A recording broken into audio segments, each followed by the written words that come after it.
Have you ever met someone who looks 10 years younger than their age, or someone who seems to have aged decades in just a few years? That's the mystery of aging. Chronological age is only part of the story. What truly matters is biological age, a deeper measure of how fast your body is actually aging. Scientists are now uncovering fascinating tools called epigenetic clocks that may help decode this puzzle. Could these molecular timepieces actually tell us how old we really are? Let's dive into the science, the promise, and the potential of epigenetic clocks, and how they may transform everything from medicine to longevity research. Unlike chronological age, which counts the number of years you've lived, biological age reflects how well, or poorly, your body is functioning relative to your peers.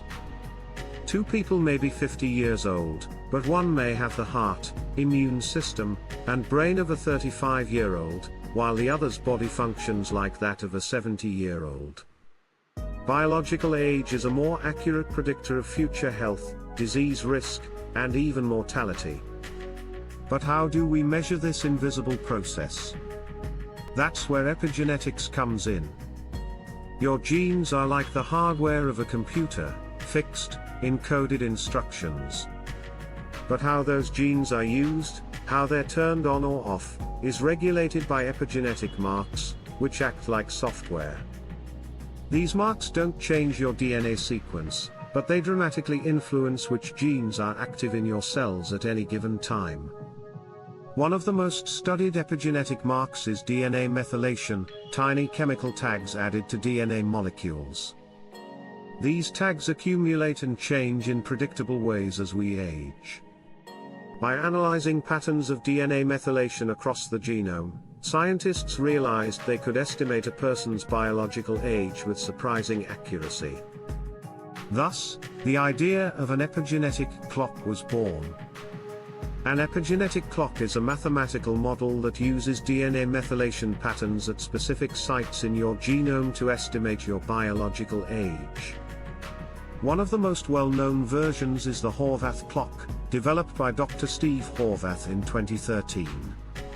By analyzing over 300 CpG sites, locations on the genome where DNA methylation occurs, this clock could accurately predict the chronological age of tissue samples from across the human body. Since then, scientists have developed even more advanced clocks, such as GrimAge, PhenoAge, and Dunedin Pace, each designed not just to estimate age, but also to predict future health risks, disease onset, and even lifespan. These clocks are becoming the most reliable biomarkers of aging science has ever seen. The ability to measure biological aging opens doors we couldn't have imagined a decade ago. For one, it gives us a tool to track whether lifestyle changes, such as diet, exercise, sleep, and stress reduction, are truly slowing down aging at the cellular level. Imagine trying a new health regimen and knowing within months, based on your DNA, whether it's making you biologically younger. Epigenetic clocks also provide a new framework for testing anti-aging interventions. Instead of waiting decades to see whether a therapy improves lifespan, scientists can use the clock to track biological age shifts in real time. This could dramatically accelerate the development of drugs, supplements and therapies aimed at extending health span, the number of years we live in good health. Incredibly, early studies suggest the answer might be yes. In 2019, a small pilot study known as the TRIUMPH trial showed that a combination of growth hormone, metformin, and DHEA not only improved immune function in older men but also reversed their epigenetic age by about 2.5 years over 12 months. That's right, their biological clocks ticked backward. Later studies have hinted that caloric restriction, intermittent fasting, regular exercise, and certain plant-based compounds may also slow or even reverse epigenetic aging. While these findings are still early and need more validation, they offer tantalizing hope that aging isn't a one-way street.